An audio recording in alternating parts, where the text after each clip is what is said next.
Oke guys, jadi yang markirin satu kapal terbesar di dunia itu adalah di sana ada 6 orang. Terus, nah di sana juga ada berapa orang itu ya?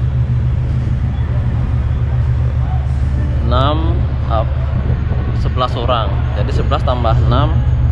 Jadi sekitar 11 tambah 6 berapa ya? 17. Ya, ada 17 orang yang memarkirkan satu kapal yang terbesar di dunia, ya terbesar kedua di dunia.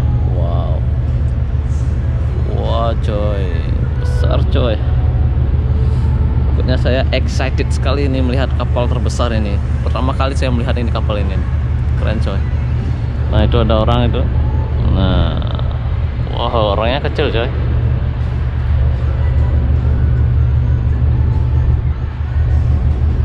Oke guys, thank you so much for watching.